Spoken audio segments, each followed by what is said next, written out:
Man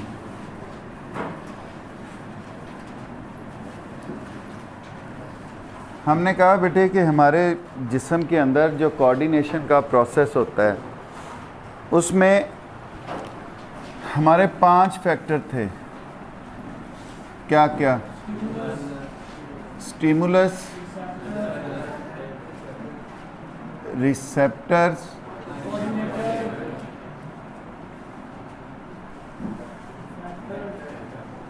coordinators, effectors और response. अब ये इतनी चीज़ें मिलके हमारे पास एक पूरा कोऑर्डिनेशन का प्रोसेस होता है।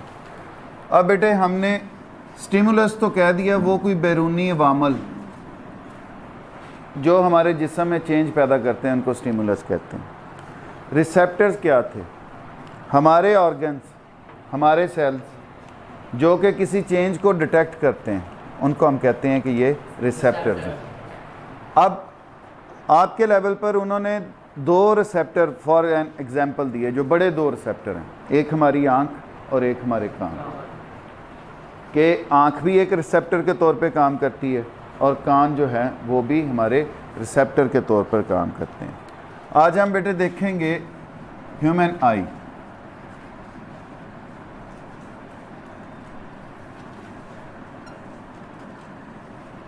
ह्यूमन आई जो है मौजूद कहाँ पे? It is present in the skull,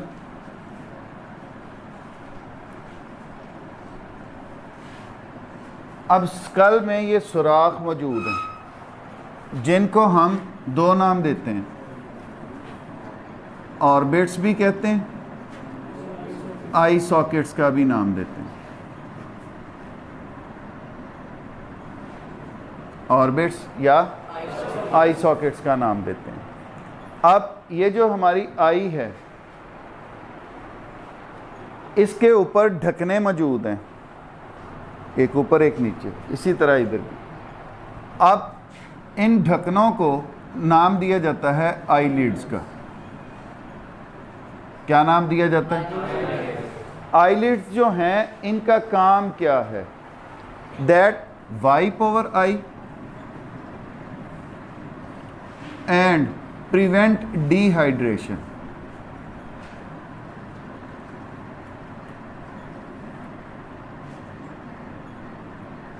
एक तो हमारी आंख को वाइप किए रखते हैं, बार बार हम आईलिड्स को खोलते हैं, बंद करते हैं। इससे क्या होता है, अगर छोटे पार्टिकल दाखिल भी हुए हैं तो ये वाइपिंग में मदद देते हैं। दूसरा क्या होता है कि हमारी आंख में फ्लूइड मौजूद है बाहर की तरफ भी, अब उसको ये ड्राई होने से रोकती हैं। अच्छा जी, अब इन आईलिड्स के ऊपर छोटी बाल नुमा साख्तें मौजूद हैं जिनको हम क्या कहते हैं? Eye lashes. क्या कहलाती हैं? अब इनका काम, दे स्प्रेड टीयर्स। इनका क्या काम है बेटे? ये आंसुओं को फैलाते हैं, एक। दूसरा, they prevent the entry of fine particle.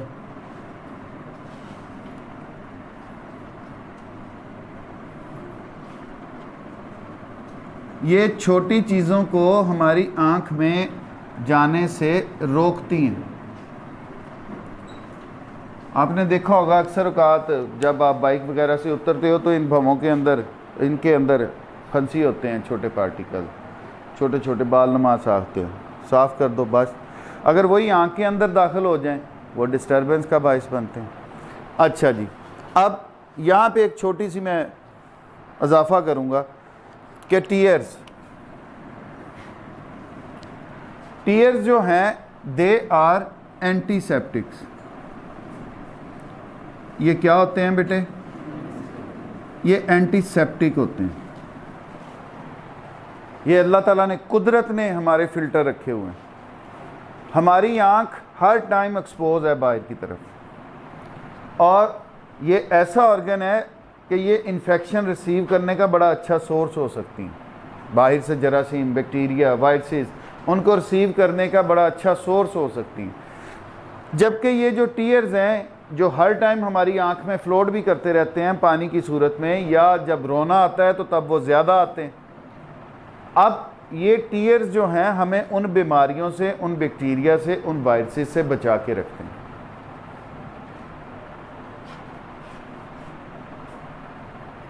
ये जब फैलते हैं, आई लैशेज़ इनको फैलाती हैं, जब रोना आता है, रोता है कोई, तो वो इनको फैलाती हैं, तो हमारी आँख के इर्द गिर्द के एरिया को भी साफ़ रखते हैं। ये आज से 2-3 साल पहले एक मैं वो मैगज़ीन देख रहा था साइंटिफिक, तो उसमें उन्होंने कहा था कि ये मर्दों के लिए भी ज़रूरी है कि वो प्याज काटें, छीलें। रिसर्च वर्क था। प्याज काटने से क्या होता है, औरतों को वो आते हैं ना, आंसू आते हैं, आंखों से पानी निकलता है। वो कहते हैं मर्दों को भी काटने चाहिए हफ्ते में 1 दफ़ा। उसकी वजह, ताकि वो उनकी जो है ये एंटीसेप्टिक बिहेवियर वो उनके लिए भी उतना ही कारआमद साबित हो। अच्छा, अब इसको मैं दूसरी सेंस में लेता हूँ, इस्लामिक सेंस में, कि सर बारहा कहा गया, और हमारे रसूल पाक सल्लल्लाहु अलैहि वसल्लम की भी ये आदत मुबारका थी, और आप कह लो सुन्नत है, कि अल्लाह ताला के खौफ में या याद में आंसू बहाने चाहिए। जब आप नमाज पढ़ते हो तो आपकी लगन इस लेवल की होनी चाहिए कि आपकी आंखें नम हो जाए। और कुरान पाक में भी है कि जो बंदा डर के अल्लाह ताला के खौफ से जिसकी आंख में आंसू आ गया या आंखें नम हो गई, वो बंदा भी जन्नत का हकदार है। बाकी तो उसके अलावा अकड़ ही बाकी बच जाती है ना। रोता या गिड़गिड़ाता बंदा या आंखों में पानी अपने प्यारे के लिए ही आता है। कोई फौत हो जाता है, रोते हैं हम। कोई बहुत प्यारी चीज़ बिछड़ जाती है, रोते हैं हम। कोई बहुत अजीज़ शय टूट जाती है, तब रोना आ जाता है। ऐसे ही है ना। तो यही तो अल्लाह ताला के साथ लगाव का भी एक सोर्स है आपका। तो मतलब इबादत में हमें इस लेवल तक जाना चाहिए कि ताकि हमारी आंखों में नमी आ जाए। तो सुन्नत भी पूरी हो जाएगी, मेडिकल साइंस भी खुश हो जाएगी, और अल्लाह ताला को भी पता चलेगा कि ये मेरा बंदा मेरे से डरता है, या मेरी खुशनुदी हासिल करने के लिए ये बो डाउन है, ये झुका हुआ है, इसमें अकड़ नहीं है। तो बहरहाल ये जो टीयर्स होते हैं दे एक्ट एज एंटीसेप्टिक्स। अच्छा जी, अब अगर बेटे हम अपनी आई जो है उसको देखें structurally, it consist of 3 layers. पहली बात, यहाँ पे मैं एक बात और क्लियर कर दूँ, ये आँख जैसी नज़र आ रही है वैसी नहीं होती। ये इसको शक्ल हमारे आईलिड्स ने दी हुई है। आँख बेसिकली गोल है। आँख क्या है? गोल है। उन आई सॉकेट्स के अंदर, ये हमारे आई सॉकेट भी गोल है, इनको कभी फील करके देखो, ये भी गोल हैं। और इनके अंदर ये आँख जो है, इसीलिए तो उसे आई बॉल भी कहा जाता है। ये भी क्या होती है? गोल होती है। ये लंबूतरी और मुख्तलिफ शक्लें जो दी जाती हैं हमारी आँख को, वो हमारे आईलिड्स दे रहे हैं। नज़र तो जितना हिस्सा उसने दिखाना है उतना ही आना है ना, बाकी सारी अंदर है, गोल है। अच्छा जी, our eyes consist of 3 layers. किन की बनी हुई हैं बेटे? 3 तहों की। जो कुदरती अवामल हैं, जो मैंने जितनी साइंस पढ़ी है, बायोलॉजी पढ़ी है, एनाटमी पढ़ी है, इसमें मैंने ये देखा है कि ज़्यादातर 3 का कुलिया ही चलता है। ठीक है, आई आप देख लो, इट कंसिस्ट ऑफ 3 लेयर्स। अब ईयर की तरफ आप जाओगे, इट कंसिस्ट ऑफ 3 पार्ट्स। अब अगर हर एक पार्ट को आप देखना शुरू करोगे तो वो 3 हिस्सों पर।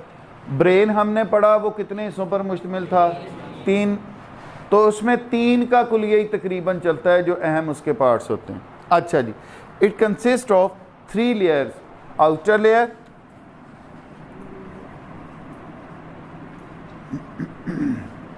बैरूनी तह, middle and inner.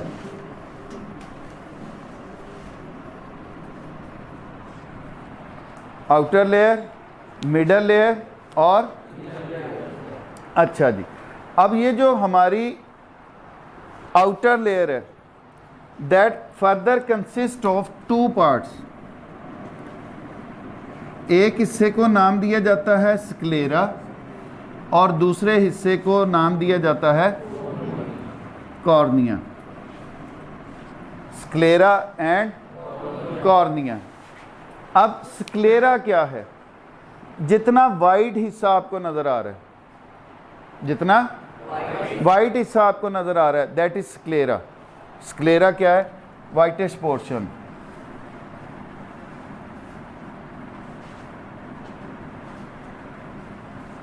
of eye, that is called sclera. It consists of dense connective tissues and protect the inner component of eye and maintain its shape. ये किन पे मुश्तमिल है? Dense connective tissue. डेंस का मतलब बेटे गाढ़े, आपस में बुने हुए, पास पास सेल्स वाले कनेक्टिव टिश्यूज पर मुश्तमिल है। अब उससे क्या होता है? एक तो ये प्रोटेक्शन दे रहा है अंदरूनी हिस्सों को, gives protection to inner parts of eye, हमारी आंख के अंदरूनी हिस्सों को। और दूसरा ये क्या कर रहा है? मेंटेन्स द शेप ऑफ आई।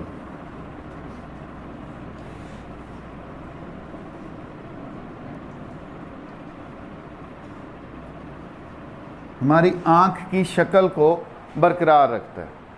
अच्छा जी, अब बेटे यही स्क्लेरा सामने की तरफ, ये जितना काला हिस्सा हमें नज़र आता है, ब्राउनिश ब्लैकिश हिस्सा नज़र आता है, यहाँ पे ये काली नहीं हो जाती, ब्लैक नहीं हो जाती। बेसिकली यहाँ पर ये ट्रांसपेरेंट है। तो इस ट्रांसपेरेंट हिस्से को हम कॉर्निया का नाम देते हैं। है ये स्क्लेरा का हिस्सा ही, लेकिन ये यहाँ से क्या होता है? ट्रांसपेरेंट है, शफाफ है। अब बेटे इसका शफाफ होना किस लिए? ताकि it permits light to enter into the आई।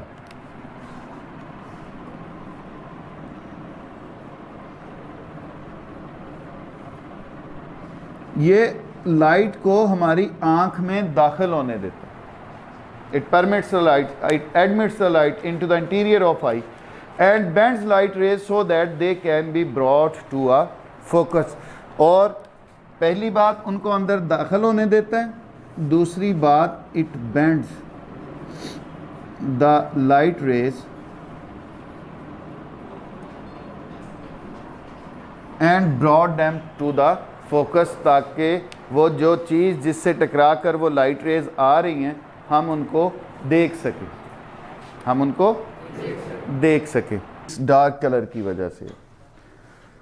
अच्छा जी, अब बेटे बिहाइंड द कॉर्निया, जो हमारी आउटर लेयर का हिस्सा था, उसके पीछे choroid bends to form, choroid bends to form a muscular ring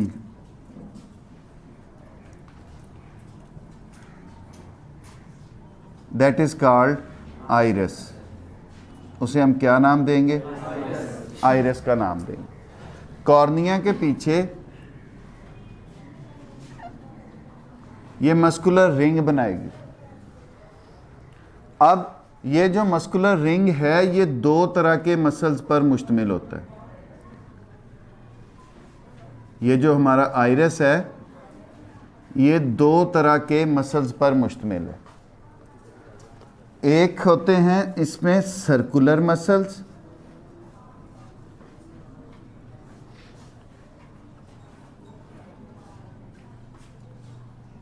एक इसमें क्या है बेटे? सर्कुलर मसल्स, और दूसरे हैं रेडियल मसल्स।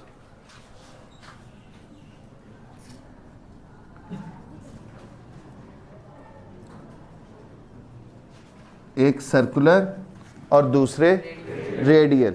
सर्कुलर मसल नाम से पता चल रहा है इस तरह से गोल है। रेडियल मसल्स कैसे हैं? वो चूंकि ये 3 डायमेंशनल है, वो इस तरह से हैं।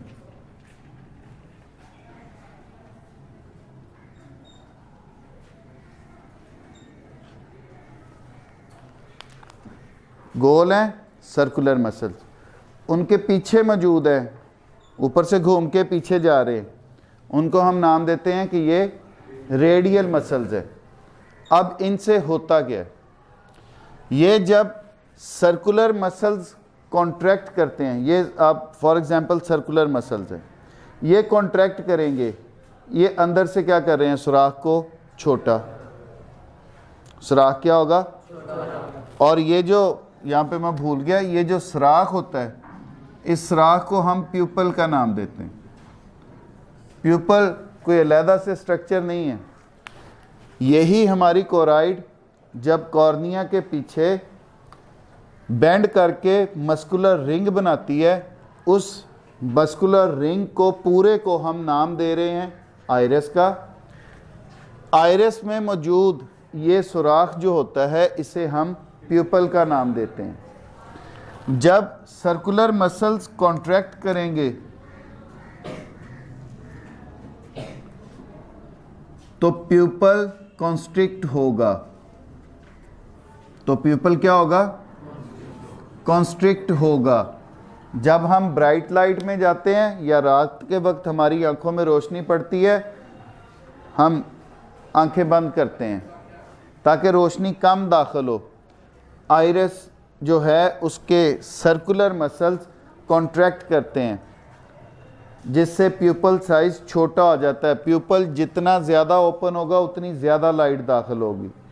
लाइट जा रही है कॉर्निया से, कॉर्निया से प्यूपल में, प्यूपल में से गुजर रही है।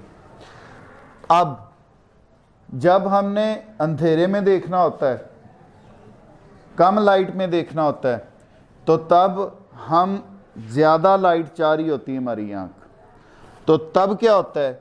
ये रेडियल मसल्स कॉन्ट्रैक्ट करते हैं, ये वाले, ये पीछे मौजूद है। ये जब कॉन्ट्रैक्ट करेंगे, सिकुड़ेंगे, तो ये प्यूपल को क्या करेंगे?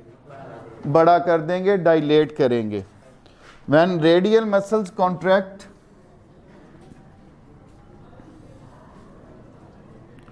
Pupal dilates. तो प्यूपल क्या होगा बेटे? डायलेट हो जाएगा, बड़ा हो जाएगा। अच्छा जी, behind the iris there is a convex lens. Iris के पीछे क्या मौजूद है?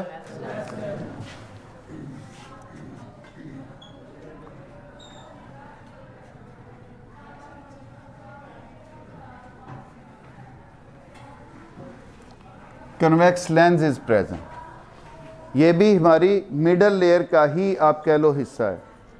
अब कन्वेक्स लेंस का काम क्या है?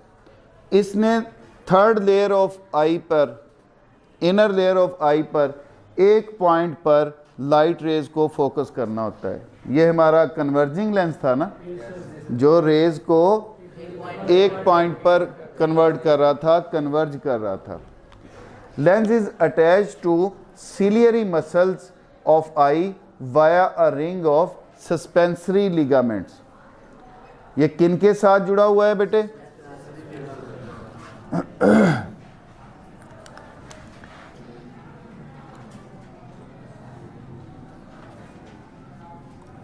ये हमारे सिलियरी मसल्स हैं, इनके ऊपर सस्पेंसरी लिगामेंट्स मौजूद हैं,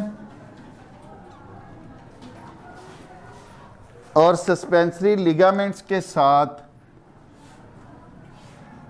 ये हमारा कन्वेक्स लेंस जो है वो जुड़ा होता है। अब इसका काम कि लाइट रेज आए तो ये इनको कन्वर्ज कर सके एक पॉइंट पर, रेटिना पर। लेंस जो है उसकी अटैचमेंट कैसे है बेटे? ये हैं हमारे सिलियरी मसल्स, ये जुड़ा हुआ है सिलियरी मसल्स के साथ, किन के ज़रिए? Via suspensory ligaments. ये वाले हमारे सस्पेंसरी लिगामेंट्स हैं और ये हमारा लेंस है। अच्छा जी, to clearly see an object far away, किसी दूर पड़े जिस्म को साफ देखने के लिए ciliary muscles are relaxed, ciliary muscles क्या होंगे, रिलैक्स होंगे, and lens become less convex, lens जो है उसकी कन्वेक्सिटी में कमी आ जाएगी। When ciliary muscles contract lens becomes more convex and round. ये वाले जो सीलियरी मसल्स हैं,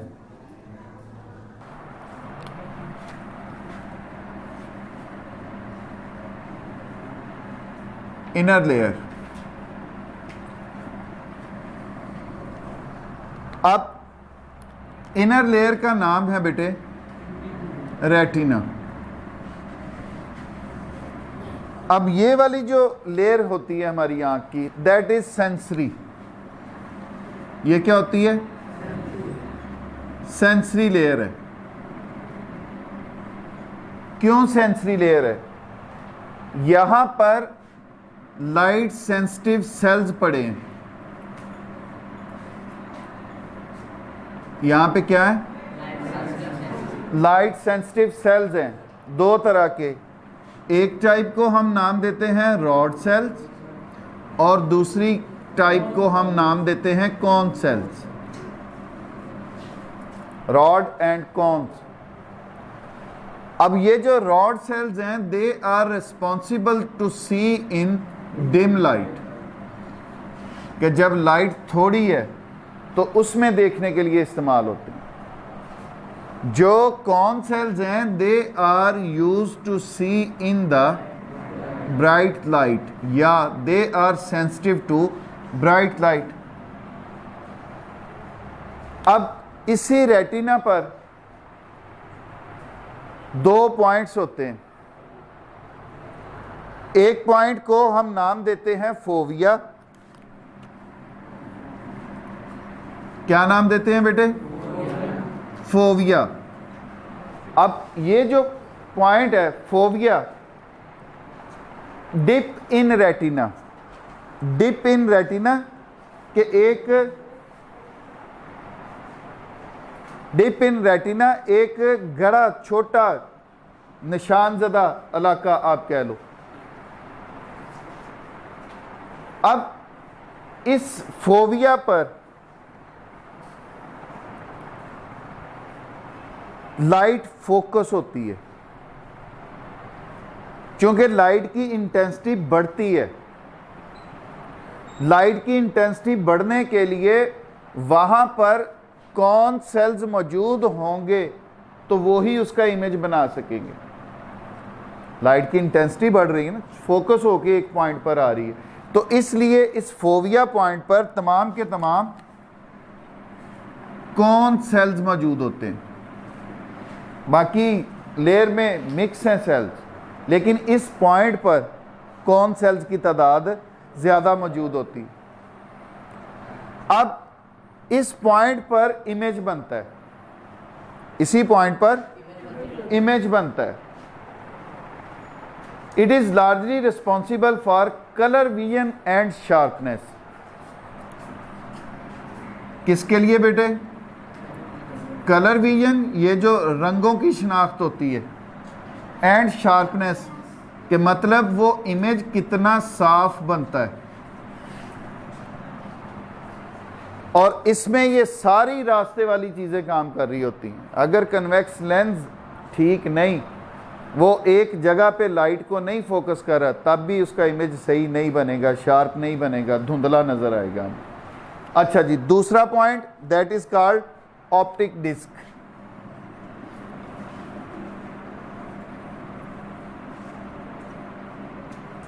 रेटिना पर हमने कहा दो पॉइंट, एक फोविया हो गया और दूसरा ऑप्टिक डिस्क। अब ऑप्टिक डिस्क किसके लिए रिस्पॉन्सिबल है, अब यहां पर ऑप्टिक नर्व एंटर हो रही होती है हमारी आंख में। क्या दाखिल हो रहा है? Optic nerve.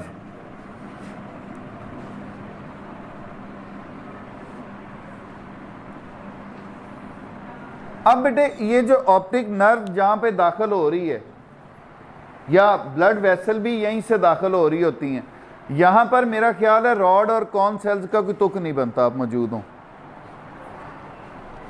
यहां पर रॉड और कॉन सेल्स मौजूद नहीं होते।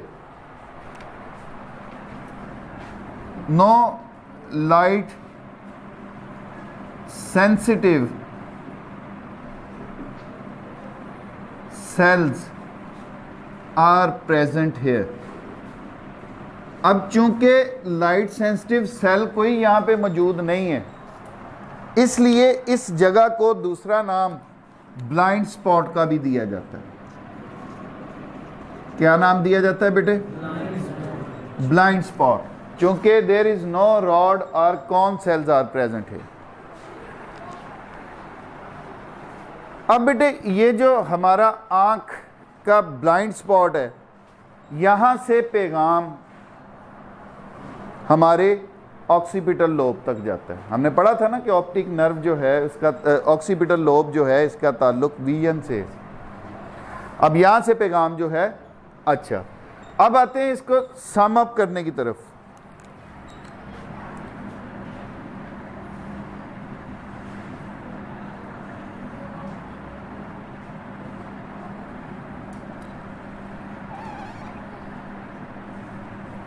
अब ये वाली सबसे बैरूनी तय स्क्लेरा, सामने से ट्रांसपेरेंट कॉर्निया, इसके पीछे अब यहाँ पे आइरिस मौजूद है जिसमें एक सुराख मौजूद है जिसको हमने प्यूपल का नाम दे दिया।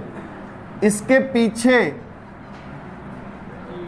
कन्वेक्स लेंस मौजूद है जो कि सस्पेंसरी लिगामेंट के साथ सीलियरी मसल्स के साथ जुड़ा होता है।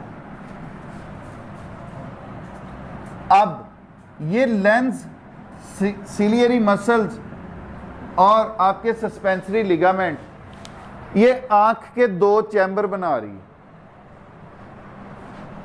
या आप कह लो आइरिस जो है वो आपकी आंख को दो हिस्सों में तकसीम कर रहा है। ये वाला जो है बेटे, ये वाला chamber that is called anterior chamber, और ये वाला जो चैम्बर है ये कहलाता है पोस्टीरियर चैम्बर। ये क्या कहलाएगा?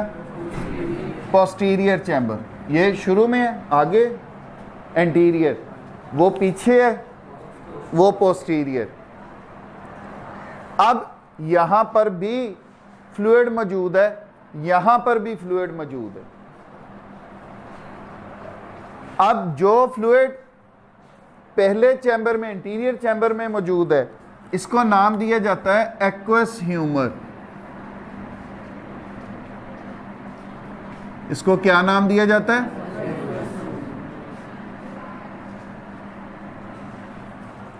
और जो यहां पे मौजूद है फ्लूइड, उसको नाम दिया जाता है विट्रस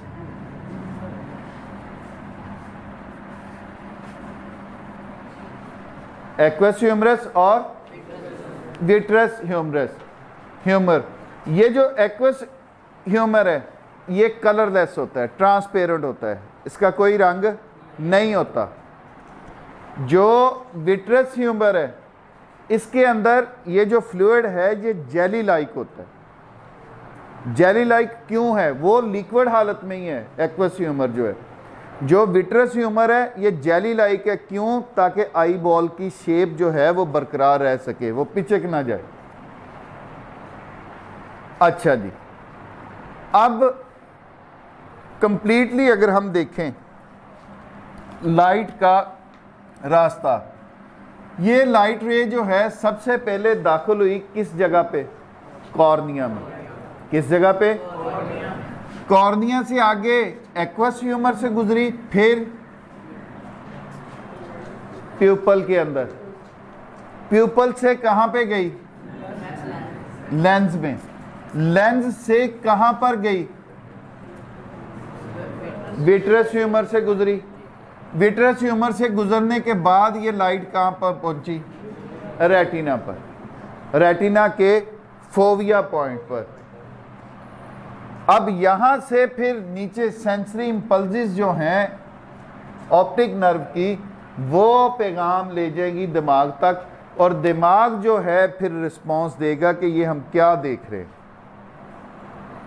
ये है इसमें पाथ ऑफ लाइट। ये जो रॉड एंड कॉन सेल्स हैं, they are responsible differently. Rod cells are responsible to see in the dim light.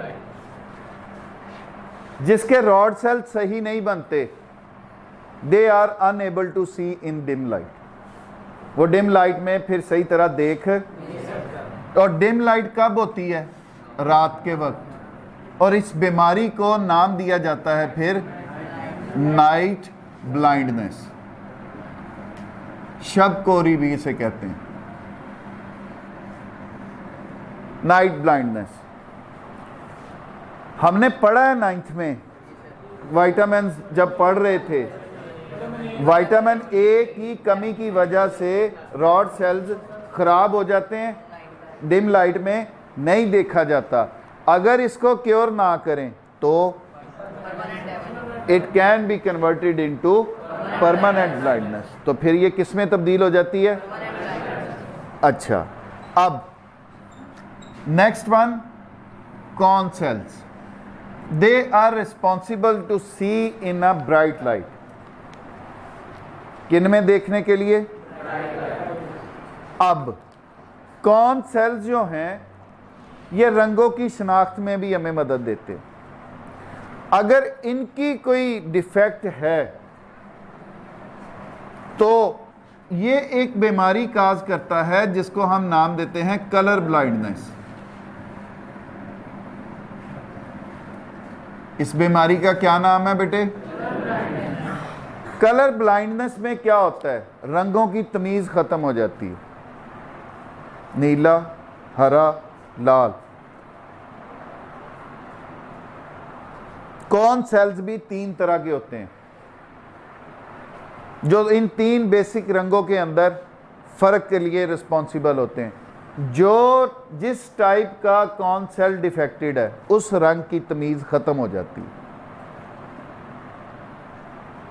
तो इस बीमारी को कलर ब्लाइंडनेस का नाम दिया जाता है, और इसकी शनाख्त हो सकता है खुदा न खास्ता हम में भी कोई बैठा हो, और इसकी शनाख्त एक्सीडेंटली ही कह लो होती है। इसीलिए आर्मी या हमारे जो आर्मी से रिलेटेड पोस्ट होती हैं उनके बाकी ज़ैली महकमा जाते हैं, उसमें पहली बात विजन चेक की जाती है, विजन के बाद ये कलर ब्लाइंडनेस चेक की जाती है कि ये बंदा कलर ब्लाइंड तो नहीं। उसके लिए डिफरेंट शेड में कार्ड्स होते हैं, वो दिखाए जाते हैं, रंगों का पूछा जाता है। बाज़ लोगों को तो ये पहले ही अंदाज़ा हो जाता है, और बाज़ लोगों को फिर वहाँ जाके अंदाज़ा होता है कि मैं तो कलर ब्लाइंड हूँ। यहाँ तक बेटे कोई क्वेश्चन, कोई बात जो नहीं समझ आई?